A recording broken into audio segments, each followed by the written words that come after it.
வயசானவங்களுக்கு லட்சியம் வேணும்னா எங்களுக்கு வேணுமா சார்னா உங்களுக்கு கட்டாயமா வேணும். நீங்க வளர்றவங்க, உங்க உடலும் சேர்ந்து வளருது.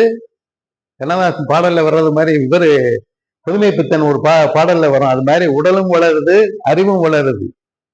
எம்ஜிஆர் பாட்டுகள நிறைய பாடல்களை பாத்தீங்கன்னா புதுமை பித்தன் பாடல்கள்ல நமக்கு ரொம்ப தேவையான பாடல்கள். அதெல்லாம் கிட்டத்தட்ட ஒரு 50-60 வருஷத்துக்கு மேல வந்த பாடல்கள்.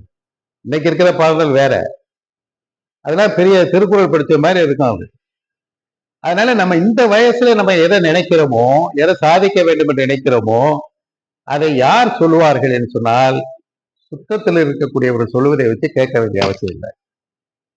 நீங்க என்ன முடிவு எடுக்கிறீங்க? நான் வாழ்க்கையில் என்னவாக ஆக போகிறேன்? எனக்கு பிளஸ் ஒன்னு ஒரு பீரியட்ல ரொம்ப டென்ஷனான ஒரு பீரியடு. 10th நான் படிச்ச அந்த சப்ஜெக்டை விட்டுட்டு எல்லாத்துக்கும் ஒய்டா கொண்டே ஒரு சப்ஜெக்டை கொடுக்குறாங்க. இவ்வளவு பெரிய பலுவா இருக்கு.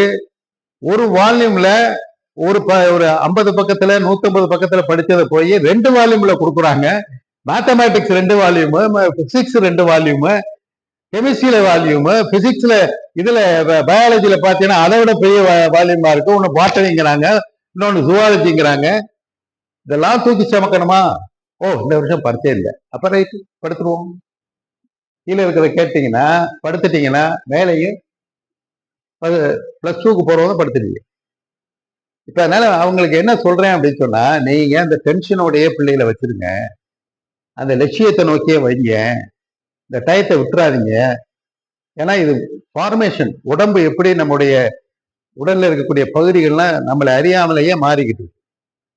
நான் இப்ப உங்க இடத்துல பேசிட்டு போறதுக்குள்ளாக, ஏன்னா இப்ப பேசிக்கிட்டு இருக்க போதே உங்க உடம்புலையும் சரி என் உடம்புலையும் சரி கிட்டத்தட்ட 2 லட்சம் அணுக்கள்